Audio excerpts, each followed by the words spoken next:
¿Alguna vez te has preguntado por qué llamamos monstruos marinos a ciertas criaturas del agua, pero no decimos monstruos terrestres a sus contrapartes? Probablemente hay una buena razón. Los océanos del planeta, no la Tierra, albergan a los depredadores más aterradores, misteriosos y a veces increíbles, que suelen superar en pesadilla a los terrestres.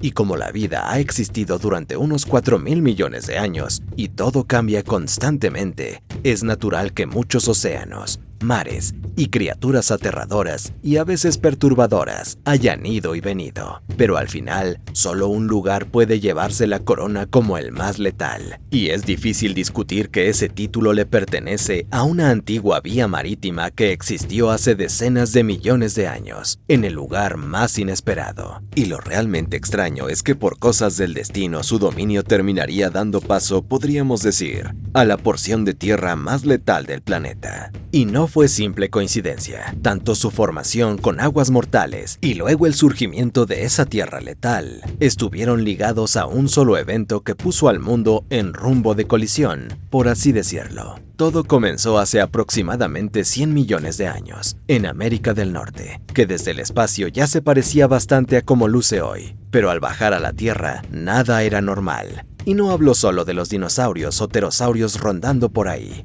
sino del propio terreno, que atravesaba enormes y caóticos cambios, con dos placas tectónicas chocando constantemente, provocando frecuentes y masivas erupciones volcánicas y formando extensas cadenas montañosas. Solo la actividad volcánica probablemente alteró por completo la vida en la zona y complicó bastante las cosas, pero fue en realidad el cambio del terreno lo que trastocó la línea del tiempo, ya que al chocar las placas se formó una enorme cuenca que recorría verticalmente gran parte de Norteamérica. Normalmente las cuencas impactan en el entorno, pero esta vez las cosas fueron un poco distintas, ya que todo lo demás intensificó lo aterrador que resultó ser. El continente estaba menos elevado entonces, y el mundo en general era mucho más cálido, lo que provocó niveles de agua más altos de lo normal.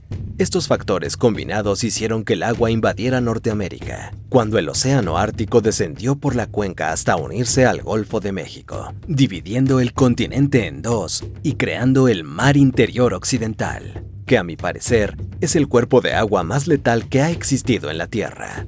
Esta vía marítima medía aproximadamente 970 kilómetros de ancho y más de 3.200 kilómetros de largo, pero era sorprendentemente poco profunda, con una profundidad máxima de solo 760 metros. Sigue siendo incómodamente profunda para nadar, pero considerando sus dimensiones, es en realidad tan fina como un papel. En comparación, 6 lagos de la Tierra lo superan en ese aspecto, y el mar Mediterráneo tiene una profundidad máxima casi 7 veces mayor, lo que hace preguntarse dónde cabían los monstruos marinos. Sin embargo, esta extrema poca profundidad del mar interior occidental provocó en gran parte una explosión de monstruos, pues gran porcentaje de ella era poco profunda, cálida y soleada, favoreciendo prósperos arrecifes de coral y zonas epipelágicas y mesopelágicas. Además de ser casi en su totalidad aguas tropicales someras, también funcionaba como una megacuenca hidrográfica, recibiendo escurrimiento de los dos nuevos continentes isleños que creó, Laramidia y Apalachia. Esto diluía las aguas, pero también vertió una gran cantidad de nutrientes en ellas, haciendo la sopa más rica para la vida, por decirlo de alguna forma, y eso sin contar la asombrosa diversidad de ambientes que generó la vía marítima. Además de costas, ahora había lagunas, humedales, pantanos, deltas y más. Todo esto combinado fue como esteroides para la vida, y no tardó en que, dicho de forma sencilla, lo encontraras todo allí en su forma definitiva, sin importar qué fuera, lo que le valió su cariñoso apodo el Acuario del Infierno. Para que te des una idea, para empezar, los reptiles estaban mayormente representados por varios mosasaurios gigantes, algunos de los cuales fueron los más grandes de su tipo en haber existido.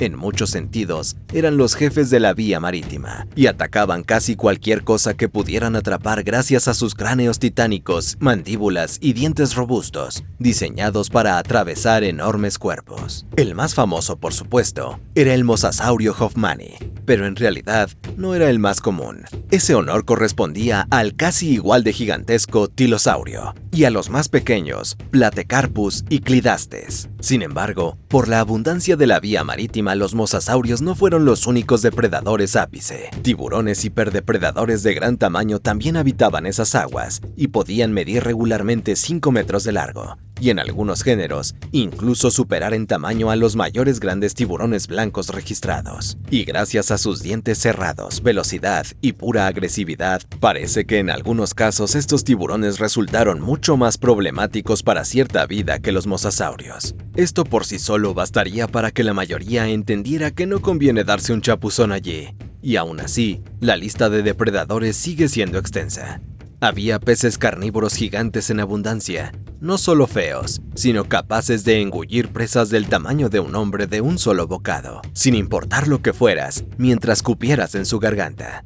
Incluso los cefalópodos participaron en la acción, pues en este mar relativamente pequeño surgió el mayor cefalópodo encontrado, la Parapusócea, que llegaba a pesar hasta 1.5 toneladas, es decir, casi 3 veces más que el calamar colosal, nuestro mayor amigo con tentáculos actual, lo que lo convierte en el mayor invertebrado conocido. Por supuesto, no todo en estas aguas era un supercazador. Había numerosos plesiosaurios que preferían pececillos, tortugas marinas gigantes de unas 3 toneladas que nadaban tranquilas degustando peces y medusas, y también una gran variedad de organismos comunes en los mares de hoy, como diversos peces, cefalópodos, corales, algas y más. Y como era de esperarse, no solo las criaturas acuáticas aprovecharon el festín, ya que en estas aguas había una asombrosa cantidad de pterosaurios, y posiblemente se relacionaron con el más exitoso de todos, al menos en cuanto a números, el Pteranodon, del cual conocemos más de 1200 especímenes, y cada uno podía medir 6 metros de largo, así que no eran precisamente pequeños. Además, gracias a la formación del mar, apareció también uno de los cocodrilianos más grandes que hayan existido, el Deinosuchus, una bestia de más de 8 toneladas, con una mordida lo bastante potente como para pulverizar huesos y una armadura brutal que cubría casi todo su cuerpo. Y para hacerlo aún más aterrador, no vivía exclusivamente en el mar, ya que se encontraba sobre todo en las costas del mar interior occidental y cuerpos de agua conectados, dándote una razón más para mantenerte bien alejado. Al final, ningún lugar escapó de la influencia del mar, pues incluso los animales terrestres recibieron un impulso con la formación de la vía marítima, gracias a la división del continente en 2 islas, Laramidia y Apalachia, ambas con ecosistemas diferentes que fomentaron una gran diversificación de los dinosaurios norteamericanos. Tanto es así que cuando comenzó la época dorada del mar interior occidental, la vida en la Tierra también alcanzó su máximo esplendor, llegando a niveles jamás vistos, y cada isla produjo sus propios animales únicos. Así que si planeas un viaje en el tiempo a alguna de ellas, ten en cuenta estas diferencias. En la isla occidental, Laramidia, los dinosaurios eran más grandes, con numerosos saurópodos que eran escasos en Apalachia. También abundaban ceratópsidos y anquilosáuridos. Encontrarás también más serpientes, y aunque los lagartos eran menos frecuentes, había un grave problema de insectos, así que lleva repelente, aunque no sé si sirva de algo, pues lo más inquietante eran los tiranosaurios de gran tamaño, algunos con cráneos y cuerpos descomunales, que superaban a los de Apalachia. Pero no creas que la isla oriental Apalachia era un pacífico paraíso. Nada de eso. Aunque allí no prosperaron los tiranosaurios gigantes, abundaban otros más pequeños y letales como los driptosáuridos, con brazos y garras más largos y versátiles. Además, Apalachia sufrió una invasión de dromeosaurios, junto con un aumento de nodosaurios, hadrosaurios, lagartos e incluso carcarodontosaurios, o al menos uno sin nombre definido aún. Pero aquí los dinosaurios hallaron su rival.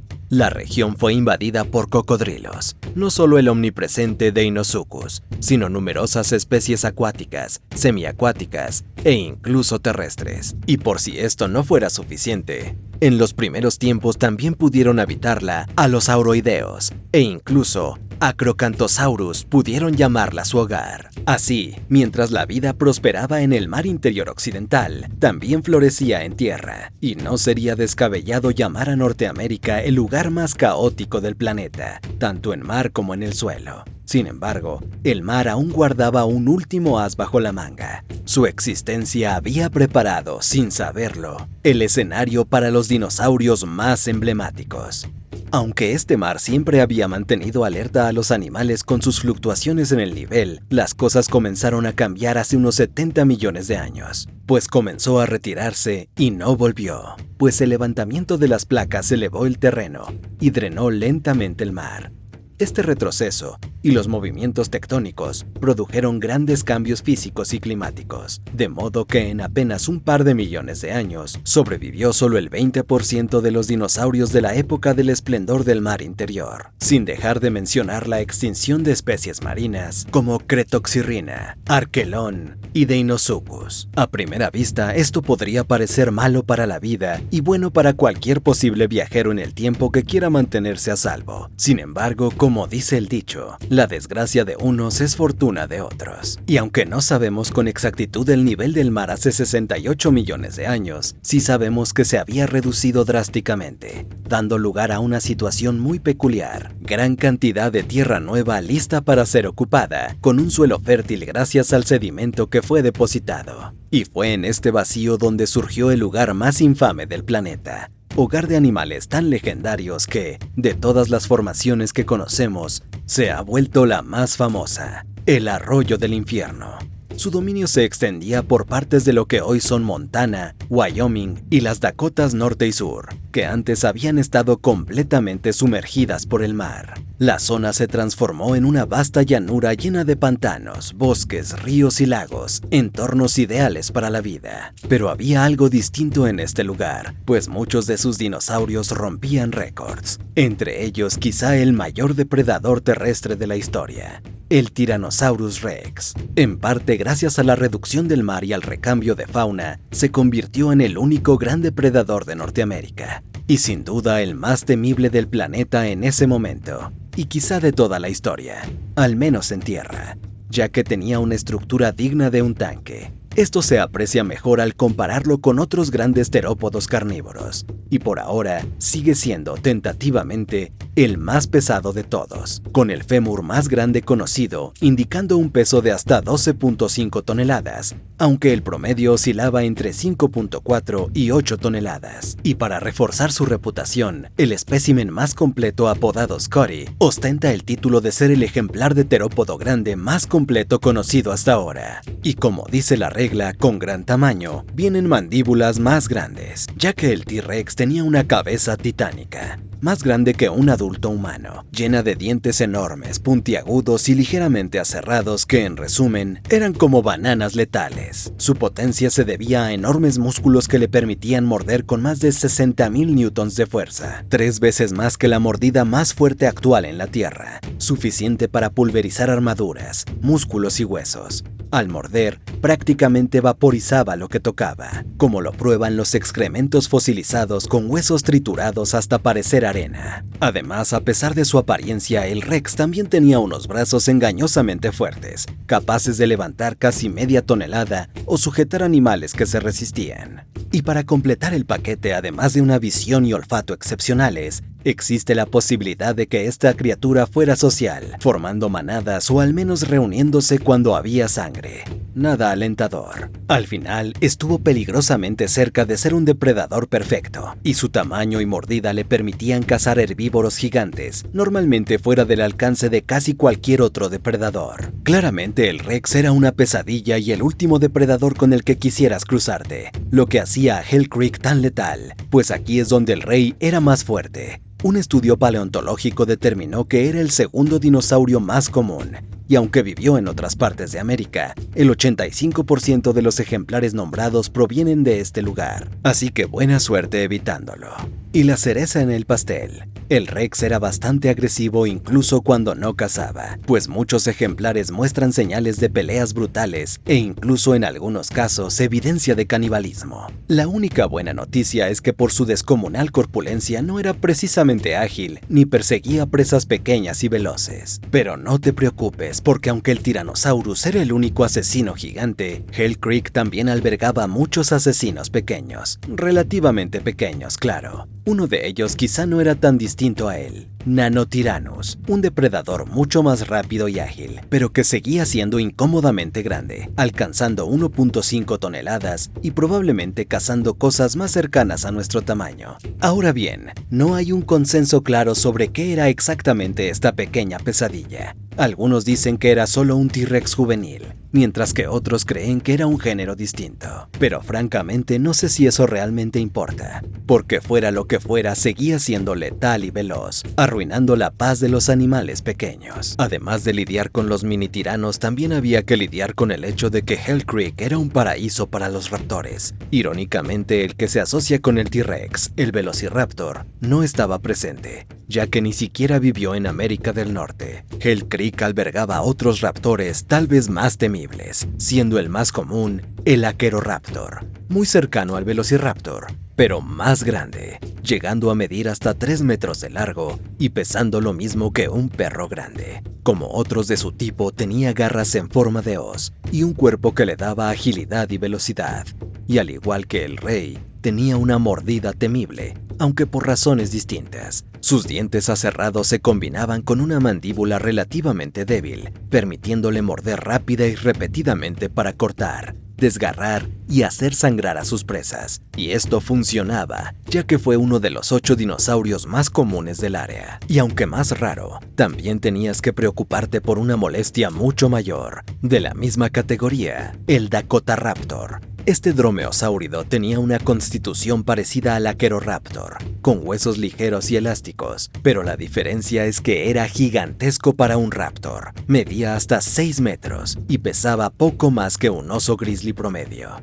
Y claro, si agrandas un raptor también obtienes garras gigantes, y las suyas eran tan largas como un cuchillo grande de chef, unos 23 centímetros de punta a base, permitiéndole penetrar profundamente en sus presas y destruir órganos vitales. Además, su tubérculo flexor, la parte que controlaba la garra, tenía una estructura que sugiere que podían haber tenido el mayor poder de corte de todos los dromeosáuridos conocidos. La única buena noticia para los herbívoros es que recientemente ha comenzado un debate sobre si este depredador realmente existió, ya que algunos lo consideran quimérico, es decir, que los huesos del holotipo podrían provenir de más de un animal. Sin embargo, eso de todas maneras significa que los huesos pertenecieron a algo, y los raptores ciertamente tenían lo suyo en cuanto a escándalos, ya que otro, el Saurornitholestes, definitivamente existió, pero nadie está seguro de si vivió lo suficiente para llegar a Hell Creek o si murió antes, y francamente la zona no necesitaba más depredadores, porque con los que ya había, la carnicería era más que suficiente. Pero no te conviertes en la tierra más aterradora del planeta solo con depredadores, también necesitas herbívoros igual de intimidantes, y eso es lo que había en Hell Creek. Y lo digo en serio, el ciudadano promedio de la zona era el Triceratops,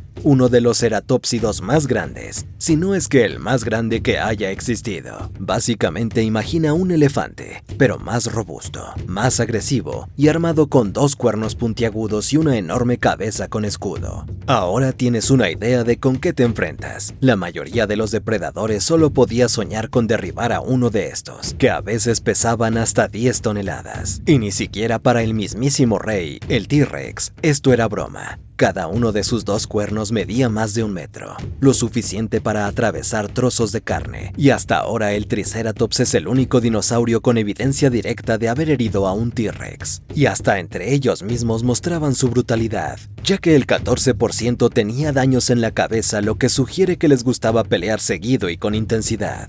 Además, estaban acompañados por el casi igual de gigantesco Torosaurus, que sumaba más cuernos puntiagudos al vecindario. Cualquier formación sería icónica por tener a uno de los ceratópsidos más grandes que hayan existido. Pero aquí lo grande era la norma. Solo pregúntale al Ankylosaurus, el anquilosáurido más pesado jamás descubierto. Este tanque biológico estaba armado, o más bien blindado hasta los dientes, con osteodermos óseos más anchos que platos, que cubrían casi todo su lomo, brindándole una defensa y peso imponentes. Y aunque era considerablemente más pequeño que el T-Rex o el Triceratops en largo y altura, En peso sí les daba pelea, con el ejemplar más grande alcanzando las 8 toneladas. También estaba acompañado por otros anquilosaurios muy blindados y robustos, como el Denversaurus. Pero lo que hacía especiales a los anquilosáuridos era su cola, o mejor dicho, lo que había al final de ella. 2 enormes osteodermos que formaban una gigantesca masa. Impulsada por músculos flexibles y fuertes, su cola podía lanzar golpes con más fuerza que 370 beisbolistas balanceando un bate.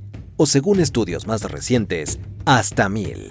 Suficiente para destrozar la pierna de un T-Rex de un solo impacto. Y aunque no es definitivo, es uno de los pocos animales grandes de Hell Creek que no se ha encontrado con daño de depredadores, lo que podría significar que era tal bestia que ni siquiera los terópodos gigantes se le acercaban. E incluso el blanco fácil del ecosistema terrestre, los hadrosaurios, en muchos casos habrían sido una auténtica mole intocable, como lo demuestra el Edmontosaurus. Este hadrosaurio fue uno de los más grandes que jamás haya pisado la Tierra, y algunos olvidan que de vez en cuando se han encontrado ejemplares excepcionales que alcanzaban los 13 metros de largo, y probablemente pesaban más que muchos T-Rex con los que convivieron. Y sí, no tenían armas visibles, pero para ser un titán tenían velocidad, patas poderosas y una cola robusta. Piensa en un toro gigante sin cuernos, pero con patadas más letales y una enorme cola. Basta decir que no era presa tan fácil como suele mostrarse. Y eso sin contar su costumbre de moverse en enormes manadas, cuyo tamaño haría que cualquier agrupación actual pareciera ridícula. Y entre todos estos gigantes había que ser un titán entre titanes para siquiera aspirar a sobrevivir aquí. Más cerca del suelo, los depredadores más pequeños también la tenían difícil. ¿Porque recuerdas esa tendencia de ser grande? Bueno, también se extendía a otras criaturas. Por ejemplo, uno de los 4 paquicefalosaurus conocidos de Hell Creek era el más grande de todo su clado. Pesaba cerca de media tonelada y contaba con un ariete que usaba con generosidad, como lo demuestran múltiples ejemplares con abolladuras y fracturas en el cráneo. También había una buena cantidad de oviraptores y ornitomimosaurios inusualmente grandes, que a veces olvidamos pero eran diversos. Los más destacados entre ellos eran el Strutiomimus y el Anzu, que no eran depredadores, sino interesantes herbívoros u omnívoros. Ambos eran poco más pesados que un humano promedio, pero mucho más rápidos. En el caso del Strutiomimus, las reconstrucciones le atribuyen una velocidad máxima de 80 km por hora, casi el doble de la velocidad de Usain Bolt. Incluso las aves parecían haber heredado algo del antiguo mar, pues en Hell Creek vivió Magnus avis, uno de los dinosaurios avianos más grandes de la época. Su nombre significa ave grande. Los dinosaurios dominaban Hell Creek sin duda, pero cuando tienes una tierra tan rica en recursos, era inevitable que aparecieran otros animales también, y una gran variedad de criaturas interesantes llegó a ser de este lugar su hogar. De hecho, puede que aquí aparecieran las boas, ya que la más antigua conocida fue encontrada en esta formación. Mientras tanto, varios cocodrilianos recorrían las aguas, haciendo que tomar un trago fuera una tarea emocionante. En tierra, los lagartos carnívoros alcanzaban tamaños pocas veces vistos. El género Paleosanigua puede describirse como un depredador con aspecto de dragón de Komodo, aunque en realidad estaba más emparentado con el monstruo de Gila y tenía dientes similares a los de un tiburón, ideales para despedazar presas. Pero el verdadero dragón de Hell Creek era el Infernodracón, o literalmente dragón del infierno. No se trataba de un dragón de Game of Thrones, sino un pterosaurio gigante, específicamente un asdárquido, que durante mucho tiempo se creyó que era un Quetzalcoatlus, pero ahora se reconoce como un género propio. En vida tenía una envergadura de unos 4.2 metros, lo cual es enorme para un pterosaurio, o para cualquier criatura en realidad. Pero su verdadera fuerza no estaba en las alas, sino en la altura. De pie sobre sus nudillos podía mirar por encima de tu cabeza, y tenía una cabeza enorme con un pico largo, afilado y puntiagudo que lo hacía más imponente. A diferencia de los pterosaurios comunes que cazaban peces, en años recientes se ha planteado que este prefería acechar por tierra, usando su pico para tragarse las presas enteras o despedazarlas. En la zona se le consideraba un mesodepredador, lo que significa que si eras dinosaurio juvenil, escamoso, un mamífero o anfibio, te esperaba un mundo de dolor. Parecía que dondequiera que estuvieras, Hell Creek tenía algún animal aterrador reservado para ti. Pero tal vez el más desconcertante sería el mosasaurio de Hell Creek. Esto puede parecer extraño ya que Hell Creek ya no era el mar interior. Sin embargo, en 2021, los investigadores encontraron allí un ejemplar de mosasaurio, uno enorme, estimado en 11 metros, aunque algunos más atrevidos lo sitúan en 15 metros, lo que implica que necesitas un barco más grande. Algunos lo han llamado tentativamente Mosasaurus hoffmanni, aunque por ahora sigue siendo oficialmente indeterminado. Con ese tamaño cuesta imaginar que algo estuviera fuera del menú si se acercaba al agua. Tal vez incluso un T-Rex con mala suerte podría haber sido un bocadillo. Pero la pregunta más grande y desconcertante es, ¿qué hacía en Hell Creek? Durante mucho tiempo los investigadores sabían que el entorno albergaba muchas criaturas acuáticas como peces y tortugas, pero la mayoría vivían en aguas dulces o salobres, y más adentro de lo esperado para un mosasaurio completo. Esto ha dado lugar a varias teorías, aunque ninguna confirmada. La más extrema plantea que este gigante aprendió a desplazarse por aguas salobres o incluso dulces. Otra sugiere que se trataba de un individuo solitario que por accidente llegó más tierra adentro de lo habitual, ya que aunque Hell Creek no era el mar interior, estaba conectado a él por su sistema de agua. Ninguna de estas ideas ha resultado sólida, y algunos han descartado por completo la posibilidad de que muriera en aguas dulces o salobres. Otra hipótesis con respaldo sugiere que la desaparición del mar interior no fue tan simple como se pensaba, y que hubo episodios en los que las aguas subían de nuevo, formando costas bastante curiosas en Hell Creek. Sea como sea, queda claro que Hell Creek ganó su fama con creces, lo que nos deja con una pregunta final. ¿Cómo arreglas un lugar donde prácticamente cada animal se volvió lo suficientemente legendario como para volverse un ícono? Pues, al parecer, un buen reinicio de fábrica, tal vez una enorme roca espacial si nada más funcionaba. Gracias por ver este video de Zoo Extinto. Aquí hay otros que podrían interesarte.